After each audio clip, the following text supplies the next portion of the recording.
into the 2017 FIM CEV Repsol last race of the day here at the circuit Ricardo Tormo. We're in Valencia in the south of Spain. It's great to have your company. My name is Tom Brooks. Alongside me for this weekend is Dakota Momola.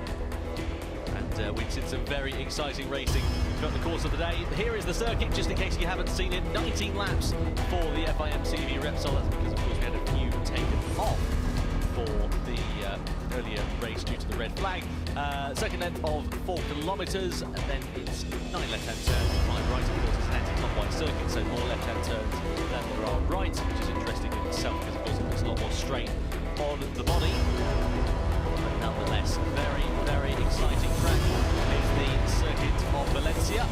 The circuit Ricardo Tormo, named after, of course, the double 250cc, the double 50cc world champion, I should say.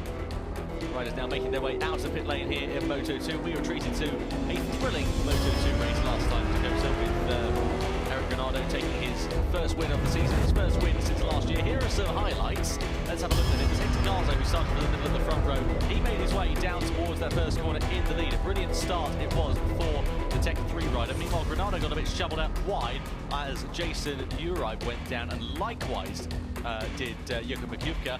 Into the left-hander we go as Ricardo's battles with Eric Granado. Bit of an aggressive move there from Granado, and Ricardo's not liking one bit of it at all. We go then into the left-hander, and then Ricardo started his attack on the number 14 of Garza. He tried to find his way through up the inside and did manage to do so. Meanwhile, there is David Sanchez on the Suter. He had a good race as well, finishing in 4th position. A good result there for the Spaniard on the Suter. There, though, is Eric Granado. A great race it was for him as he found his way through up the inside against number 88 of Ricky Cardouse to go on and take the victory. A brilliant race it was for him. Second place with Eric Granado, and third was Hector Garza. Fantastic way to start the day for the Brazilian rider. It was a shorter race than we had due to the red flag because of an incident involving one of the riders being stuck on the circuit. And it was fortunate that all riders are okay. Nonetheless, they shortened the first race, which is going to make this second race, Dakota, even more interesting because they're going a bit into the unknown, really. Definitely, like we saw in Moto3, you know, it's a hotter conditions from race 1. Anyways, in qualifying, they went quicker in the heat, so it didn't really matter. And Eric seemed to be, the quickest in both conditions, hot and cold. So I think he just needs to start well, have a good start, since he didn't have a really good start in race 1, and had to do a lot of work to gain those positions back. But no doubt about it, he's been flying fast. And I think that Ricky also has been really fast all weekend, and making that mistake in the last lap that cost him first place. Hopefully he can maybe hold Eric and make it a little bit tougher on him. We'll be interested to see how he gets on. You can see everybody watching on in eager anticipation. The sun beaming through the umbrella. The fans, I can imagine, are probably a little bit on the warm side today as well. Yeah, I'm sure there's going to be a lot of necks that are going to be red. And seems like the wind's picked up a bit, which, it happens a lot here in Valencia. The wind starts picking up towards the afternoon a bit here. For some reason, I'm not sure why. Yeah, it's going to be interesting to find out what happens. There's the race 1 winner, Eric Granado. On lap 51 now, leading the championship. Just on his side of the map before he heads to the grid. There's a height of activity on that grid, isn't there? There's so much going on. And like, because I'm working, for Cal in the World Championship, you don't understand how hot it gets on the grid. Like, you already think it's hot, near the boxes, but on the grid it seems like it's like 10 degrees hotter. I'm not sure if it's because of the, just how many people are around you, the tire warmers, the starters on, and you're just there, standing there, you're just dripping sweat without even moving. And even the riders, just standing there with their leathers and that, you can imagine how hot they must be. Yeah, you certainly can. So there is the poleman Eric Granado coming to the grid. I do wonder whether he can make it 2 out of 2, because of course the first race isn't really an accurate representation of what we've had so far in Moto2 this season. In terms of what I mean by that is in terms of the first race was shorter, so therefore tyre life is different and so on and so forth. So it's going to be interesting to see how it goes, and once we get the tyre confirmation from Dunlop, then we'll obviously know more about who's opting for what tyre. But I'm excited to see how Granado will get on. Yeah, in Barcelona, he seemed to suffer once the tires started wearing out a bit. I'm not sure if it's his riding style, because he seems to, you know, back it in the corners a bit more than the rest of them. But he look at his consistency. He's actually doing really well too. Yeah, exactly. As I said, in the championship hunts, to the leader, 65 points he has, second in the championship, so a good charge it would be for him. And I don't think many people have really considered him that much of a championship challenger going into this 2017 season. It's interesting to note that, isn't it? There's Hector Garzo. He starts from the middle of the front row on board the Tectoire machine. 19 years of age, first ever year on a 600. Look at those results on the right hand side. Second, fifth, third. Not doing too badly at all. I'm sure he's going to be on his way to a seat in the World Championship before too long. See, they've all got the towels that have probably been in the fridge or the freezer or something like that too. 100%. That's what most riders want, a really cold towel around their neck. And if you can, you know, keep your body as cool as possible before the race, it can even, you know, make you go feel better before the start of the race, instead of being already exhausted before you even start. Exactly. So 19 years of age is Hector Garzo. 29 years of age is Ricky Cardus, the race victor, double race victor from Catalonia. He's having a good run so far this season. Of course, just missed out on that race victory to Granado on the last lap in the Moto2 European Championship. Be interesting to see how he gets on this weekend. Meanwhile, this man heads row number 2. It's David Sanchis, who replaced, of course, Augusto Fernandez earlier this season. Just to the left of him is Carmelo Morales. Doing a good job on the Brawley. Indeed, yeah. Nicely done. He was doing that earlier on today. Suits him as well. So Carmelo Morales, of course, the reigning Superbike champion here in the CEV. He's nearly blown away from the wind. David Sanchis, as we said, replaced Augusto Fernandez. Fernandez went to Speed Up to replace Axel Bassani. And he's been having a difficult time of it, actually, has Fernandez as well. So it's interesting to see how he gets on. But regardless, looking good. There is Odendaal, Stephen Odendaal, the South African, the reigning champion from 2016. On board the NTS, his girlfriend Denisa alongside him. 24 years of age is Stephen Odendaal, already a European champion, 4th in the championship. Not the defence he really wanted. He wanted to have won a race by now, or at least have taken a podium, but it's been a difficult start to the season for the South African rider, mainly because, of course, he's on a new motorcycle. Last year he was on the Kalex machine on an AGR run Kalex, but this year he's moved to the NTS bike, a brand new chassis that they want to bring into the World Championship. So it'll be interesting to see if he can improve. There's Dimaseki, the Indonesian rider, took his first and Indonesia's first ever podium, I believe, in international motorcycle racing, if not definitely in Moto2. That's both in the World and the European Championship last time out in Catalonia in race number 1. There are the fans watching on.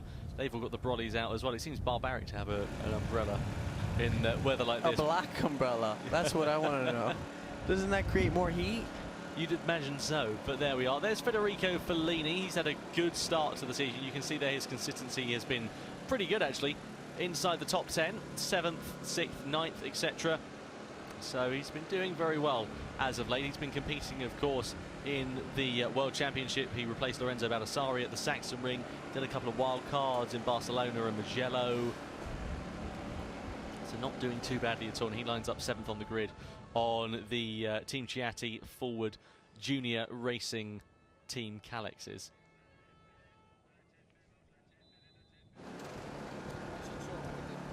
And alongside him is this man, giving it full gas. He is as well. Keep an eye out for Lukas Stolovic. It's his teammate, of course, the German rider who did very, very well indeed in the first race. Got himself up into third position and finished in fifth at the checkered flag. His best race of the season so far. Just 17 years old is Lukas Stolovic. And he'll be looking for a good result here in this last race of the day. Still good to see so many people who are at the circuit in the grandstands. I'm not sure if these are racers' moms. And oh, there's, I think that's, yeah, Joe's girlfriend.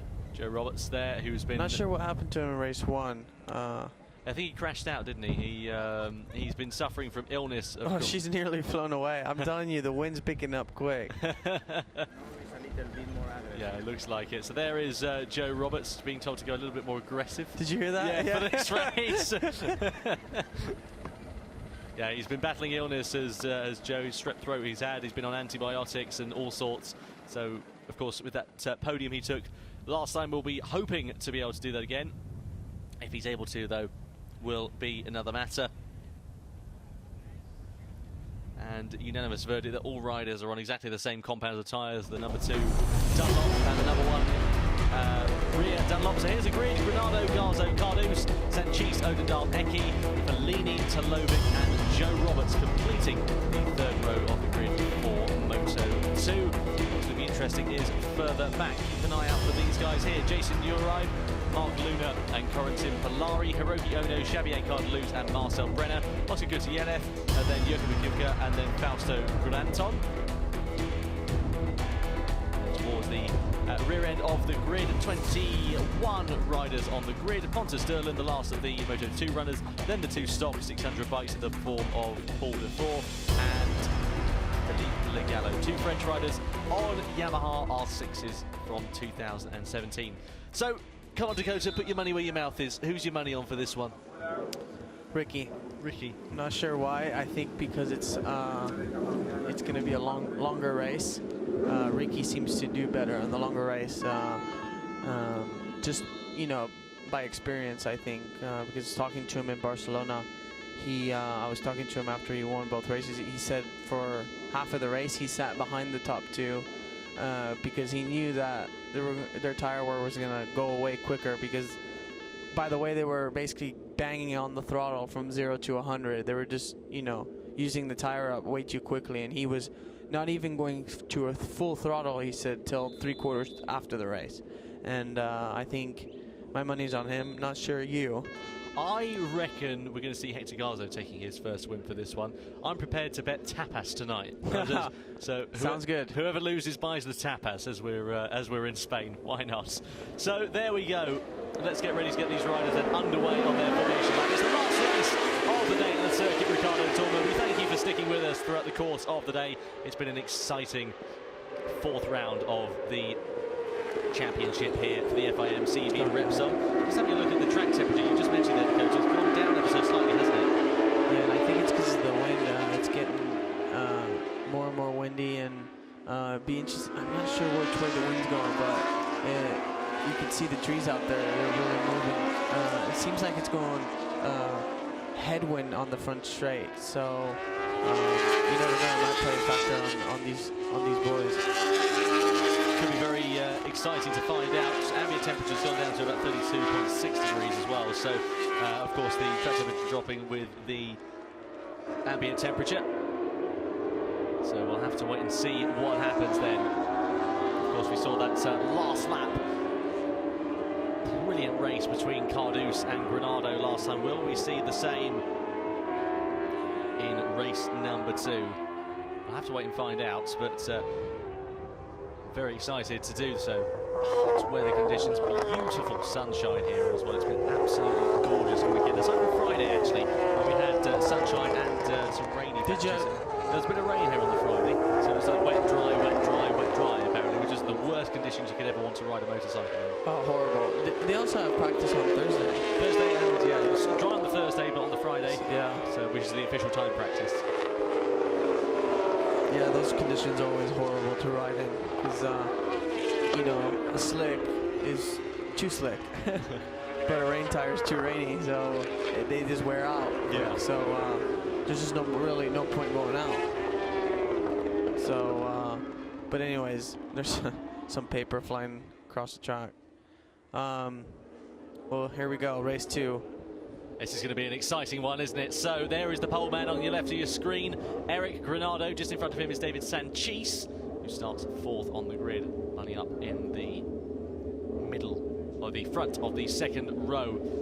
So who is going to get the drag down towards the first corner? You can see the sun beaming down here in the European Moto2 Championship. Granado, Garzo and Cardus on the front row of the grid. Sanchez, Odendaal and Eki on row number 2. Look to the left-hand side of your screen. Wait for the 5 red lights to come on here in Valencia.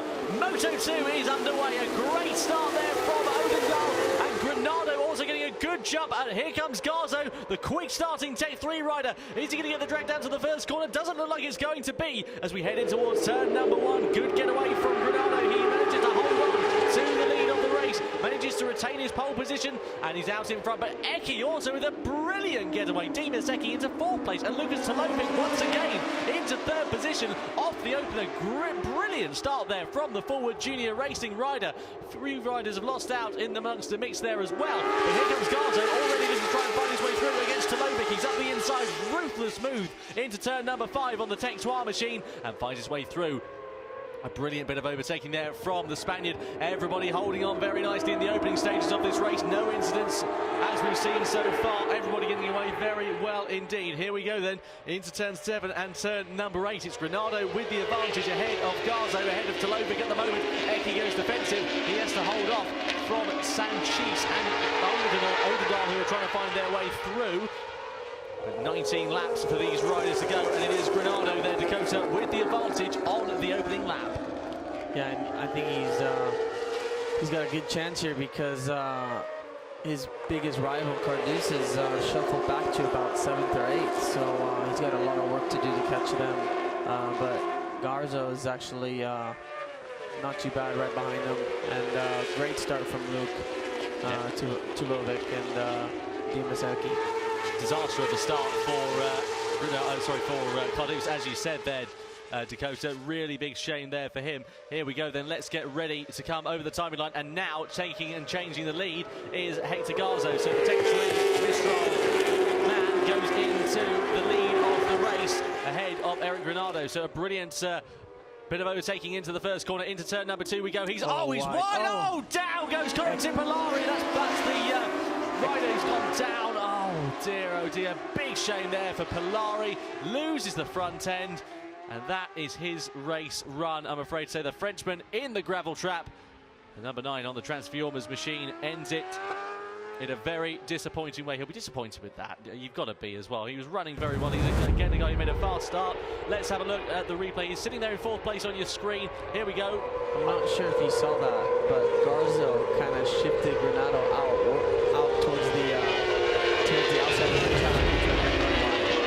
Was ever so slightly aggressive, just a little bit, just showing him that. But he's already looked, he's jumped now, because also Tolovic ahead of Granado as well, so that's got us by surprise. So I'm not sure if Tolovic got him underneath and turn 2 him weren't so wide. I'd say Tolovic does not hang off that bike a lot, doesn't he, as well? He's got proper body to the ground style of riding. Look at Hector Garzo though, into turn number 12 and then into turn 13. Really run it over that curve, don't they? That's a proper elbow out style for Garzo, whereas Tolovic has got his whole body hanging off of that motorcycle. So lap 2 out of 19 that we are on, getting ready to come over the timeline once again, and now with the advantage is Hector Garzo. Tapas is on you at the moment, Dakota. And there goes Granado. He just passes to Lovic and tells him to follow him because he knows he's fast and he knows he can, catch him. But Tulovic, he is a big kid. Yeah, he looks like a big kid. It's the same though with Lorenzo Baldassari. He's the only person I've seen that can make a Moto2 bike look small. Yeah. That doesn't happen often either. No, fastest lap in the early stages for Stephen Odendaal. So good bit of riding there from the reigning European champion. He's been not struggling so much with his NTS chassis, but not getting the results that he would have wanted to have gotten. It's a unique, it's not a unique chassis, it's a basic chassis design, as it were. It's still a steel frame and so on and so, aluminium frame and so on and so forth.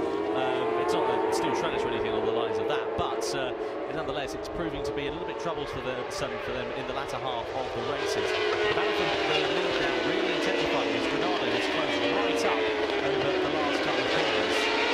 Carduce has moved up to 5th, so he's slowly coming back. After shifting back to about 8th, and Joe's just steady on 9th, hasn't really improved. Lap times at the moment are a little bit slower than I think lap times are doing this lap. Certainly will be. So into turn 13 we go. Look at that style from Tolovic. Honestly, I could watch that all day, but it's not doing him any favours at the moment because Odendaal's closing right up onto his rear wheel. Odendaal runs a bit hot into turn 13. Is they going to allow anybody from behind to close up and get a bit of a sneaky move on him? Granado went through Garzo in the last corner, but there goes Garzo on the front straight. Great aerodynamics on that Tectoir machine, isn't there? It's really good. Oh, Ronaldo on the inside once again. Garzo's going to get it back on the exit. Surely they're going to go nearly side by side. Down in towards the hairpin of turn number 2. Granado with the fastest lap into turn number 2. He goes on that Calyx. He's got that thing hooked up and singing, hasn't he? Well, yeah, you know, he's done a 36.1 in these hot conditions yesterday.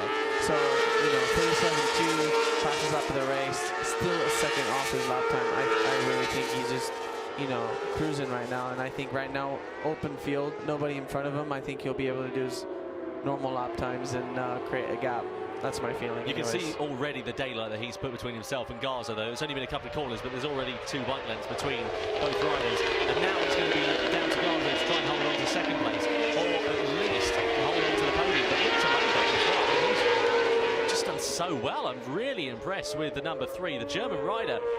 Really is a bit of a force to be reckoned with as well, and it's good to see because we haven't seen German riders, at least in terms of the Moto2 World Championship, doing that well as of late. We've seen Cortese struggling, although he did qualify on the front row of the Saxon last time, he did slip back quite a lot. And then Schrosser as well, also not having the most ideal season on the Suter, finding it a bit difficult for them. So it might be interesting to see how Lucas Tolovic will get on in the World Championship before long. He's coming under pressure from Odendaal from behind as well, isn't he? Odendaal likes that wide line in the corner, but he's... I was actually chatting with another rider the other day, and we were sat having a sort of drink in the cafe actually nearby, and I said to him, oh, who do you think's getting a good exit? We're watching the Moto2, and he said, oh, you know, Odendaal's a really nice exit out of the final corner, and really nice up the inside of Tolovic into the first corner as well. Here he goes, nicely done there from the reigning champion. He's up and into that podium. Oh my goodness me, that was a very late bit of overtaking. Good thing for Tolovic to notice him there, though. Absolutely brilliant. So Sanchez is on them too. 2 positions in 2 corners, nearly make that. Oh, nice pass. Whoa, good bit of overtaking there for Tolovic, and Carduce gets him straight back at the next corner. Anything you could do, I can do better. Oh no, Garzo! Hector Garzo's gone down from 2nd place in the race. That's turn 6. Unbelievable. I hope we get a replay of that. Turn 5. That's a quick old place to go down as well. It's not a nice place. Oh, that's such a shame for the Spaniard. We were singing his praises. Oh, and it looks, is it on fire? There's some smoke coming out of it. Is that the fire extinguisher they've had to put out on it? Yes, it is. It could be a mechanical failure, and you might have just had to drop the bike in the gravel. We'll have to wait and see what happened. Just trying to see if discuss. Here we go. Let's have a look. This was actually a move between Sanchez and Tolovic. Oh, Sanchez and Tolovic. Is that gone down? That's gone right after that. Yeah. So have they gone down? Yes. Yeah. Right after that. So there must be oil on the track then. It must be Garzo's. No. He went underneath him here. Ah, okay. This is 3 corners after Garzo's crash. Right. I apologise. Sorry. No, he's gone underneath him, but went way too deep and collected him. That really spreads the fielder and gives all of the Christmases at once. And Tolovic was doing so well on his race, and you know, an incident that was completely not his fault at all. He ends up going down. That was a disaster. And now look at the gap between Odendaal and Granado. Yeah, exactly. Well, this is 2 seconds. A bit like last year, isn't it? Really, that bike is a very second-hand suitor.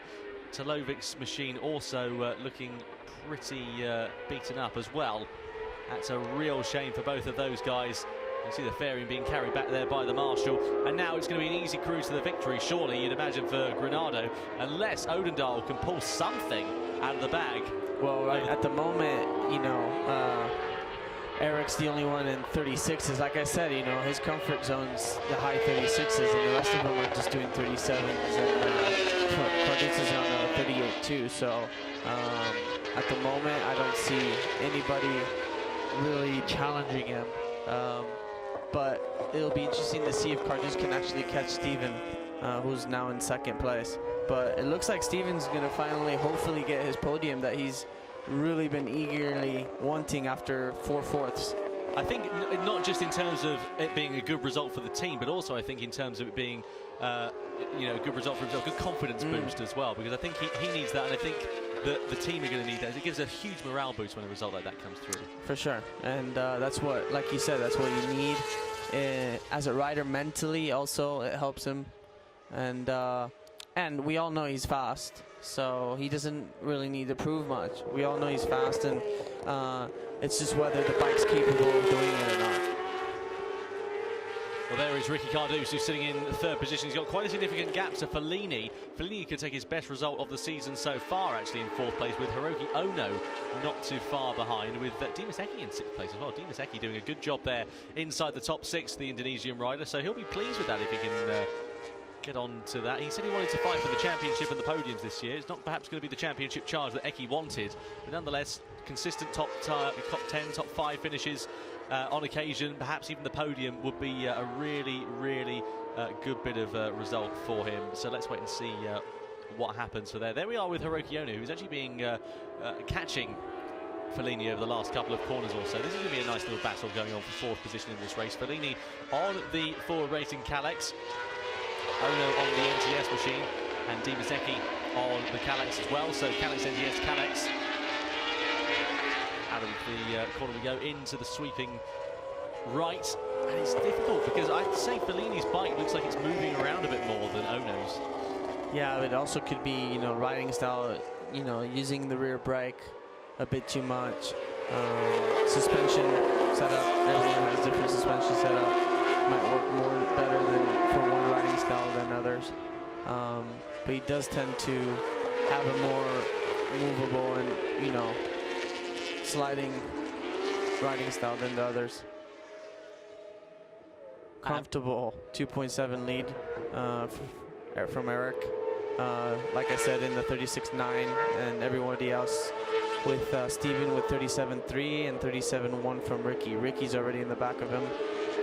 Yeah, this could be damage limitation for Odendahl. The fortunate thing is he's got such an advantage over Fellini and his teammate Ono behind that we should see him at least getting on to 3rd position as well. But I think, you know, Ricky will be not so happy with that result. Okay, it might be a good result, but I think him not having a great start didn't help at all, having to go through 4 or 5 riders and losing that gap with Eric, because after race 1, you know, he was right behind Eric till the last lap.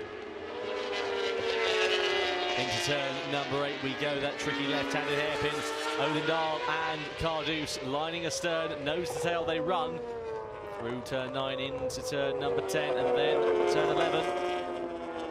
Such a good part of the lap this as well. It's one of my favourite corners on the track because you're braking and turning at exactly the same time, and surely it's only a matter of time before Cardus finds his way through. This is when and not if, by the looks of things at the moment, between the South African and the Spaniard.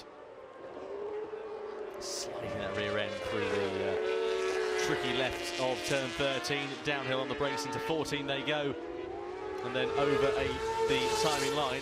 Really good race this has been from these guys as well. 10 laps to go. Exactly, and much like we had with the first race as well, as all riders are going to get points if they finish the race. Here comes Cardus up the inside into turn 1, gets the move done and dusted. He's now ahead of Steven Odendahl. Will Odendahl think about fighting back into turn 2? Doesn't think about it too far. Into turn 2 they go, and out of it now on the loud throttle. Very close indeed, and he's not relenting at all, is he, Odendahl? He's really trying to hold on to the back of the Kalex, but not finding a way through at the moment. This, you know, Eric's has been at another level, I think, this weekend. It's like Foggia we saw in Moto3 though, isn't it? Exactly the same as that. He's been likewise in another level. We've seen it though so many times before in the World Championship, and why should we expect anything different in the European Championship? I was actually talking to somebody the other day as well, and they were saying about Triumph, of course, who are coming into Moto2 into 2019, whether CV are going to be running Triumph engines next year, or whether they're going to be running it in 2019 or 2020, or when they're looking like. And honestly, I'm none the wiser about it, but I heard a few sort of conversations that perhaps we might see some special dispensation going on with the likes of perhaps manufacturers like Kalex and Suter bringing in a Triumph 675 engine and putting it in a Kalex frame that they've built, trying to get a year of testing under their belt, which would make a lot of sense. I mean, for the sport, it'd be great. You know, the more manufacturers we have, the better. The only problem is Honda, we all know, is going to be very hard to beat. Exactly that. I think it would be more for testing purposes as opposed to anything else, but it would be interesting to see if they were going to do something like that. It would be pretty cool as well. Here's Ono, he's really on the back of Fellini now. Likewise, just behind him is Dimaseki, so 4th, 5th and 6th place. Nose to tail at the moment, just a couple of tenths of a second separating both riders. See whether Ono is able to get ahead. Ono with the older style fairing, hence why he's got the colour scheme of the team and the sponsors, whereas Odendal is using a newer style of fairing, and it's not been painted up yet, hence why he's running just the normal black plastic, so the black colours on the fiberglass schemes. So he's just getting out of the way off the racing line. So I think it's Philippe Legallo just moving off the racing line. Nicely done there from Philippe. Eric Granado leads the way, 3.7 seconds, his advantage. That's Joe. Joe's just starting to catch a little bit ecky. Yeah, Robertson 7th place, 8th place is just behind him. He's just under a second from that group, so it'll be interesting to see if he can catch him. He seems to be. So, and right behind Joe is Gutierrez and Cardelus, who crashed out in race 1. Yeah, Xavier Cardelus will just be looking for damage limitation in this one, won't he, really?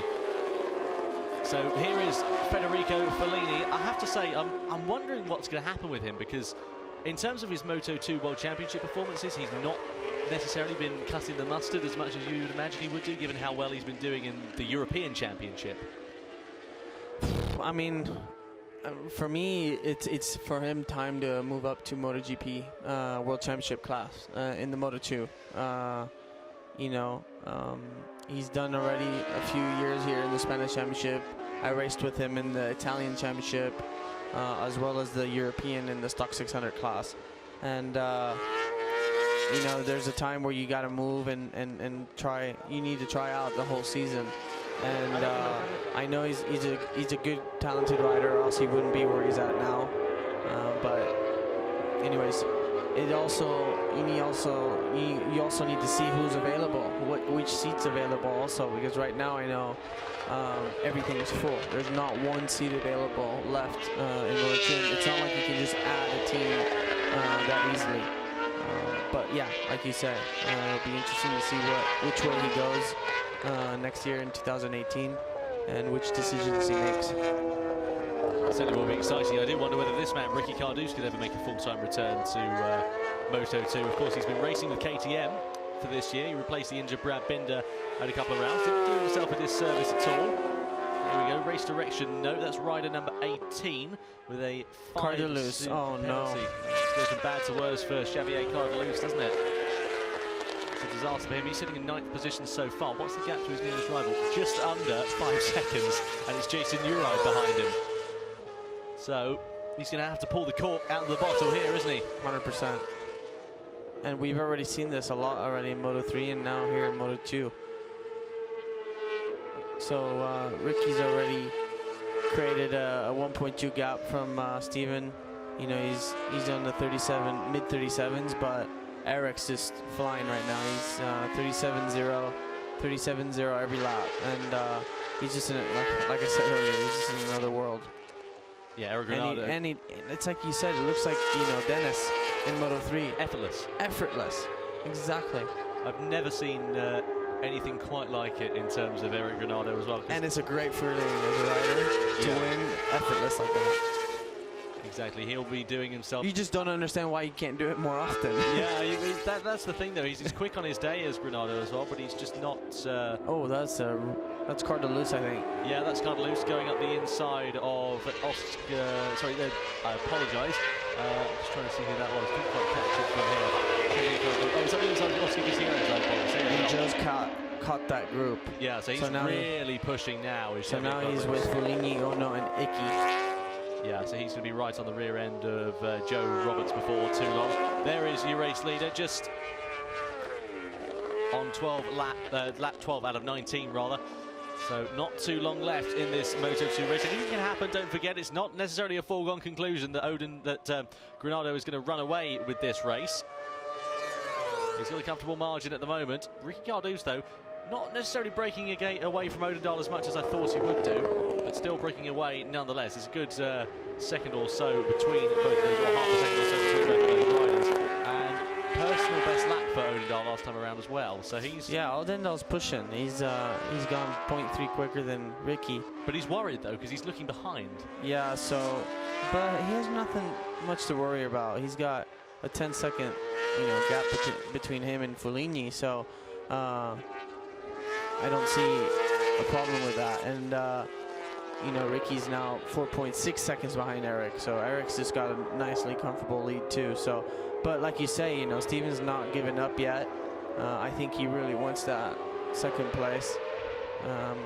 And I think he deserves it after, he's always been close to that podium finish.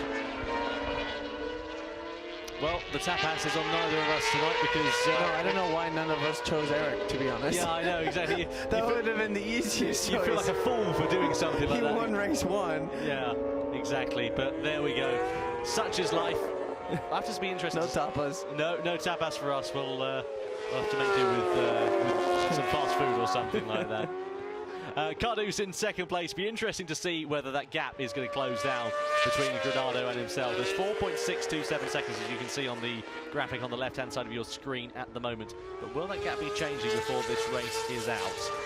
Will it be going down? Will it be coming up? Well, will Odendahl there on the number 44, the NTS machine, be taking that manufacturer's first podium of the 2017 season?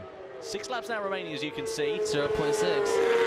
So he is closer to Ricky, with 6 laps to go. Indeed, yeah. Cardews has actually dropped off the back a bit more of Granado. They lost 0.3 of a second. So whether he made a mistake on that last lap, maybe in the first sector or something that we didn't see, or whether Odendahl is just absolutely pushing. I think the difference is that Cardews is really strong in this first sector, and I think Odendahl's stronger in the final sector. Yeah, that's what I think is happening too. And but anyways, it's the overall lap, and you can see right there he's 0.3 quicker than him in the overall laps, which it makes sense, and this is why he's getting closer and closer to him. It's going to be exciting to find out what happens between these two. They're very good friends as well, so I'm sure we'll be looking forward to a nice celebration on the podium. Odendahl there, third position on the rostrum for the first time on the NTS, potentially. Some great races going on further down as well. Very impressed. Great battle for fourth. Yeah, exactly, between Foligny, Ono and Roberts now as well. And Eki. Yeah, he's closed right up onto the back. So there's 4 riders battling for fourth place as well. It'd be really cool if we could catch up with some of that action, because we saw it a few laps ago, and we'd love to see how that was progressing. And Roberts has just gone to 6th, so he's done actually really good from crashing in race 1 to being really sick all weekend. And I think if he can get 4th, which is his, I think best reachable position, I think he'll be happy with that. Can't complain at all. Weather here at Valencia has been absolutely stunning all weekend. Really, really wonderful. The gap between these two is just lingering there at 0.7. Yeah, Odendahl a little bit slower on that last lap as well. Just a 1/10 of a second or so shy of Cardews' pace. And that could be all that matters, really, couldn't it, at the end of the day? That could, there's 5 laps remaining. Odendahl's really going to have to try and battle with it, or is Cardews just going that little bit quicker? That's the thing. I think Cardews has probably accepted the fact that he's not going to be able to win the race, but second isn't a bad feat at all. I'll have to wait and find out. It is round 3 of the European Moto2 Championship, round 4 of the CEV Repsol, FIM CEV Repsol overall, but round 3 of the Moto2. So, of course, next time out we go to Estoril, a new track on the calendar. We haven't been there before. No, MotoGP used to go there. Yeah, it did until 2012, I believe. So. And it's a great place, great area near the beach. Great racetrack too. So it's actually, I'm actually happy to go there because it's always been a nice place to go. Well, we went to Portimao last year, and I love Portimao. I love the racetrack. The area is a little bit difficult to get to. Yeah, I've heard some things. It's a little far away from everything, especially for the fans. But as a racetrack, it's actually one of my favorite tracks. That's one racetrack I recommend you to walk. Yeah, that's properly hilly. That's going to be a tough one. Yeah, exactly. I'll come back with legs like Usain Bolt afterwards, probably. So yeah, next time out, of course, we are in Estoril. 23rd of July is when we'll be there. Just 2 weeks' time, whilst the rest of the MotoGP grid are on their summer break. We don't have anything like that. We've got 2 weeks, and then we're going to Estoril, and then the summer break for the FIM CEV Repsol takes place over August. So we've got a big long break over the August period, and then we're back in action in September in Jerez, I believe. So should be quite exciting by the sounds of things. Yeah, we'll have a big schedule, you know, the ones that have to go to the World Championship. But definitely, I mean, after this race, you know, that we got 2 weeks, no, 1 weekend off, and then we have Portimao, Estoril, not Portimao, sorry. And then we have, you know, a few week break. So for these boys, well, it is for, well, I say it is for some people, a few week break, but we don't have that. We don't have that because we're in MotoGP. Yeah, exactly. For these boys, it's going to be great. They'll be, you know, they'll have a chance to go back to their country, relax, enjoy some holidays, and then get back to training and get back at it. Exactly. So here is the leader then, Eric Granado. What a race it has been for him. Joe Roberts in 4th. Just gone through Ono and Fellini. That's absolutely mega. There's quite a big gap between himself and Odendorf. What sort of lap times is Robert setting? He's closed up that gap really. Well, he's doing 38s, low 38s, while the rest of them are doing basically 37s. Eric's basically backed off a little bit because I think he knows, you know, 4.5 second lead. Doesn't want to make any stupid mistakes. An easy win for him, I think. So. Well, here is that battle for 4th place. Here is Joe Roberts just at the forefront of your shot, with Hiroki Ono very close in tow. Then comes Fellini Eki, and just behind Eki, it's Oscar Gutierrez. Good ride. Good ride from Joe. And Stevens actually backed off a bit the pace, and he's 1.3 now behind Ricky. So his chances are becoming slimmer and slimmer with 3 laps to go for that 2nd place. I'll have to wait and find out and see what happens. I apologise, it's not Oscar Gutierrez behind Xavier, it's Xavier Godluz just behind Eki as opposed to Gutierrez. Gutierrez just in the background of your shot there. But Joe Roberts, what a race this is going to turn out to be for him. A heroic ride, 4th position. If he finishes there, I think he would have put your hand off at the start of the weekend with that one. Yeah, considering how sick he's been. And no, like I said, hopefully, I think his dad's doing better because he did not have a good weekend, and Barcelona breaking his leg, unfortunately. But yeah, I mean, I was talking to him, and he said it's been a horrible weekend for him, just battling through sickness, trying to ride. He couldn't do more than 3 laps consecutive, let alone 19. Two-time 19 today. I think after today, and I think he's going to Ibiza tonight, so I'm not sure.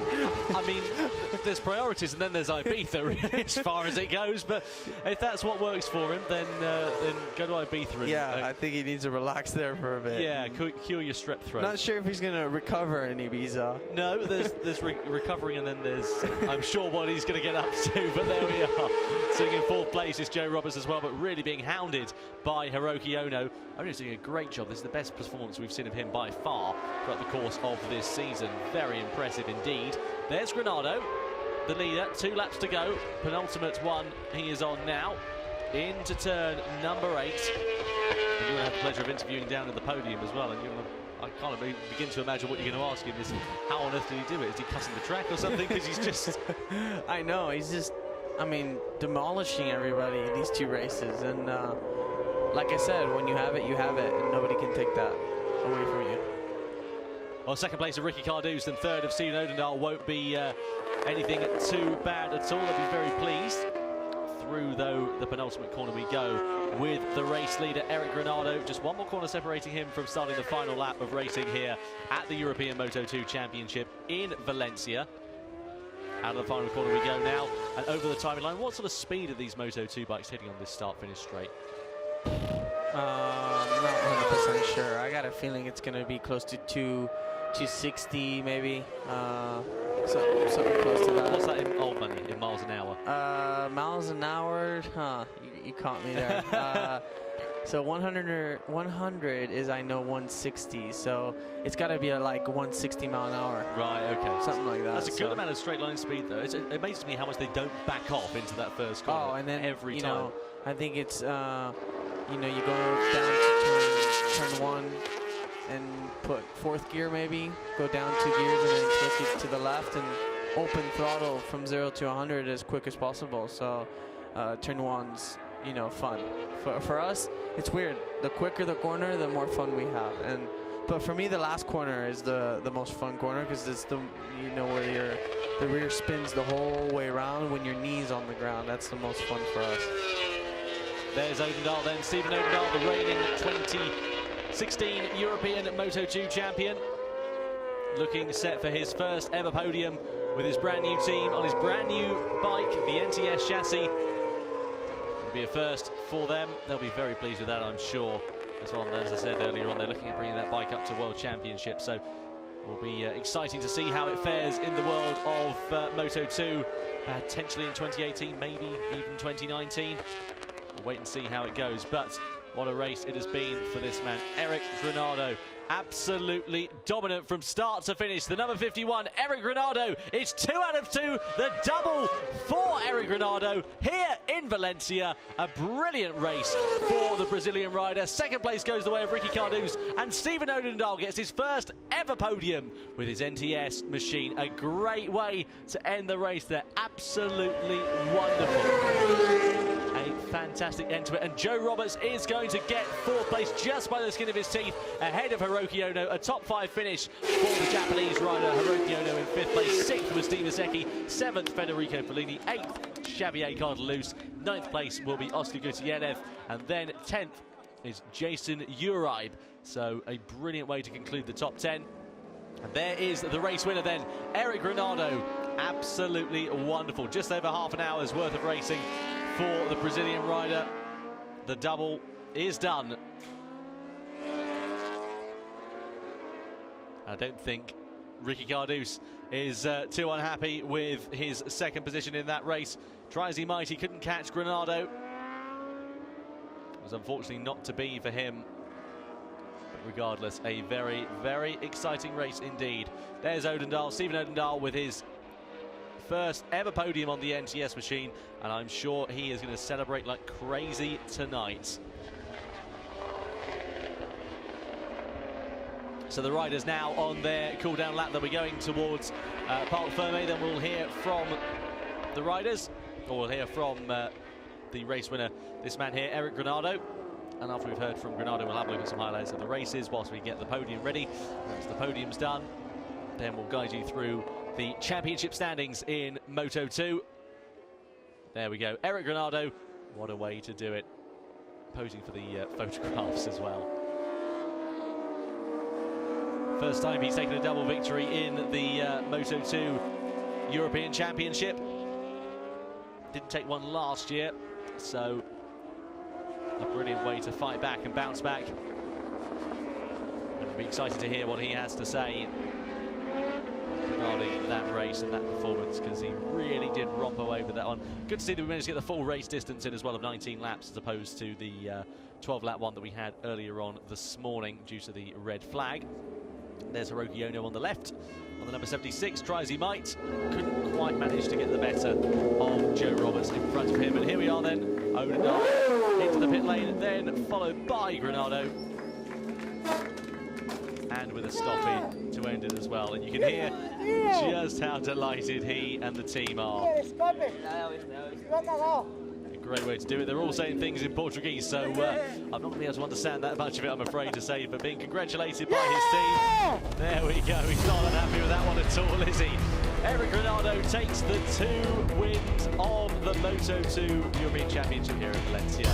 Ricardo's in 2nd, then comes Stephen O'Donnell in 3rd, Joe Roberts 4th, Ono in 5th, Eki 6th, Bellini 7th, Oscar Gutierrez in 8th, then Xavier Cardelus covered to 9th position after a very difficult first race, even despite that penalty in the second race. Jason Q arrived inside the top 10, Mark Lumer in 11th, Fausto Lanton in 12th, Pontus Derlin in 13th, the first of the stock 600 runners home was Paul de4 on the Yamaha, then Philippe the Gallo was 15th with Garzo, Talovic and David Sanchis, unfortunately failing to finish, and likewise with Orentino Polari on the Transfiora's machine.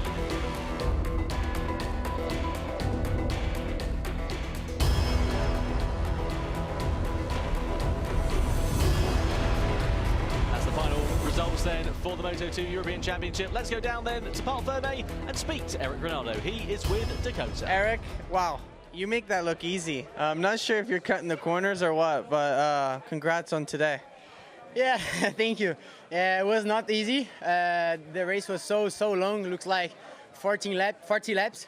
But finally I was looking to the informations from the team, and I was calm and doing my rhythm.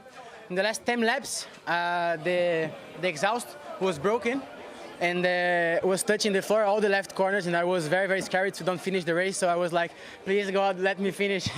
And finally it was possible. So yeah, it's amazing to win 2 races in a row, and thank you so much for everybody and for my team, and yeah, so good. Thank you. Now in your language, please. Bom, foi mais uma corrida incrível. Pareceu fácil, mas não foi nada fácil. E de fora pareceu que tava indo muito bem, mas parecia que a corrida era interminável. E realmente estou muito feliz. No final, eu estava com muito medo de não acabar a corrida, porque o suporte do escapamento quebrou e estava encostando no chão todas as curvas para a esquerda. Mas eu rezei bastante nas últimas voltas para conseguir terminar e conseguir essa vitória seguida. É muito gratificante. Obrigado a todos que acreditam em mim. Valeu. His highlights then from the race. Eric Ronaldo started from pole position with Hector Garzo and Ricky Cardouz alongside him. Cardouz made a bit of a mare of his start, whilst the leaders led the way into the first corner in the form of Ronaldo and Garzo. Further back though, it was all happening as Talovic made his way up into 3rd position as well, and then Garzo took over at the front end of the field. The Tech3 rider looks calm, looks confident and comfortable. Ronaldo was not going to take it lying down. Here we go then into turn 2. Ronaldo was pushed out wide as Corentin Polari chunked him down the road at the second corner, losing the front end on his Transfiora's machine. And then we cross back to the battle for the lead between Hector Garzo as Ronaldo found his way up the inside into turn number 1. Ran a little bit wide, and Garzo managed to get the advantage back, but then disaster. The gravel trap awaited for the Tech3 rider, and he ended up finishing his race. This though would happen just a couple of corners later as David Sanchis lost the front end, went straight into the back of Lucas Talovic, ending both of their races in the gravel trap. Disaster for all involved. A very disappointing end to their days.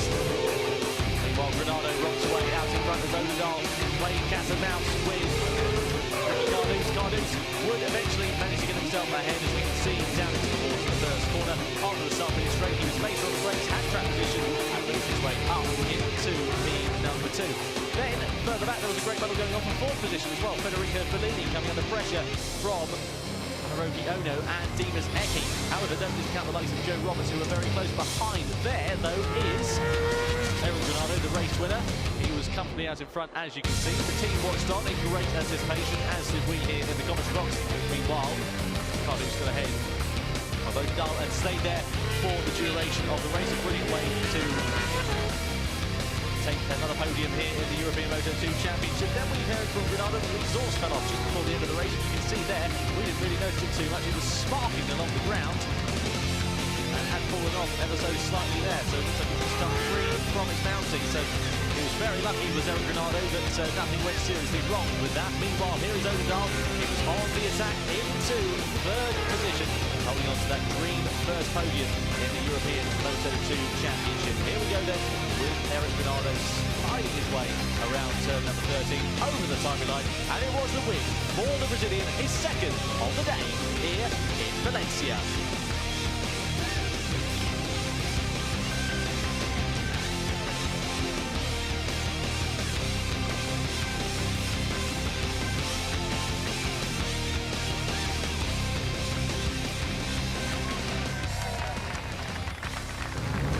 Delighted, so were we in the commentary box, and he seemed pretty delighted in that interview with Dakota as well. Yeah, he said the exhaust pipe was hanging a bit, and he kept touching it on the left-handers, but it didn't make him slower, did it?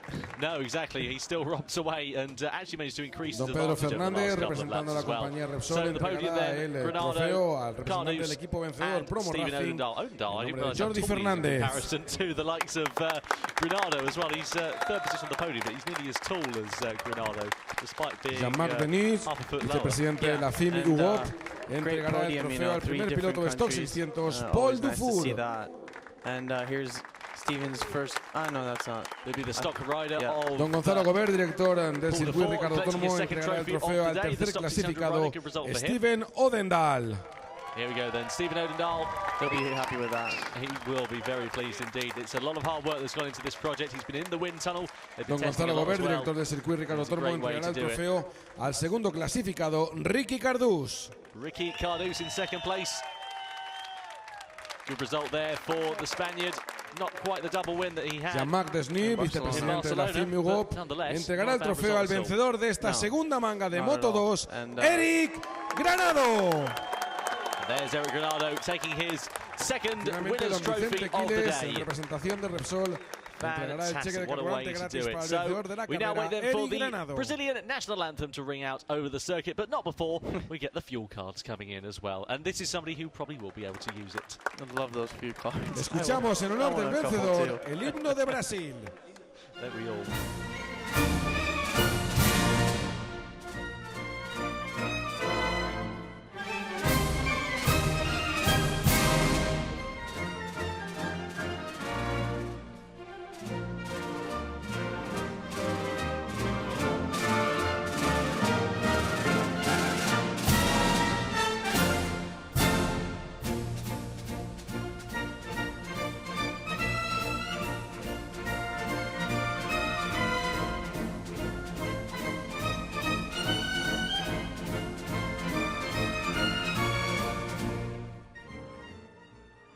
Un aplauso para ellos, ese cuadro de honor, la segunda victoria de Eric Granado en esta jornada de hoy. Y ahí están.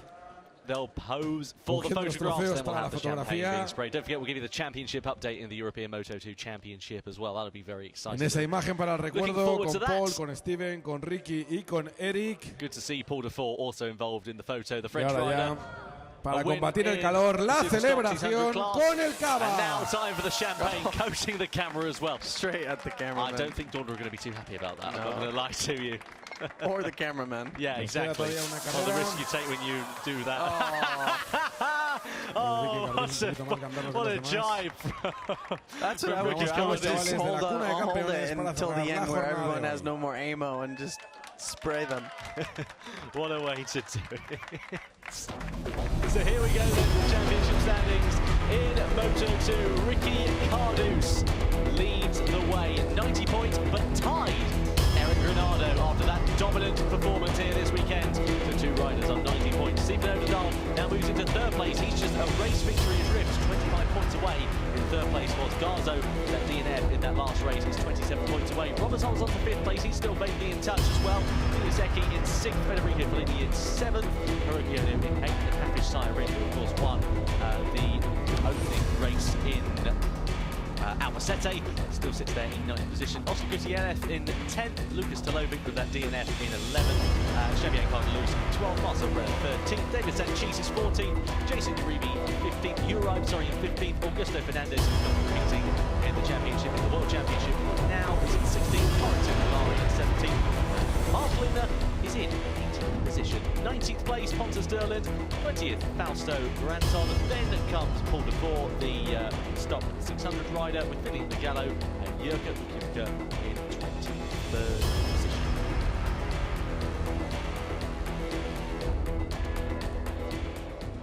Well, what a way to do it. What a weekend. What a day of racing it has been here in Valencia. And what has your highlight been, very quickly, Dakota? Just the domination from Granado and Dennis Pocha. Absolutely wonderful. Well, thank you ever so much for your company over the course of the day. I've been Tom Brooks. Alongside me has been Dakota. We'll see you in Estoril.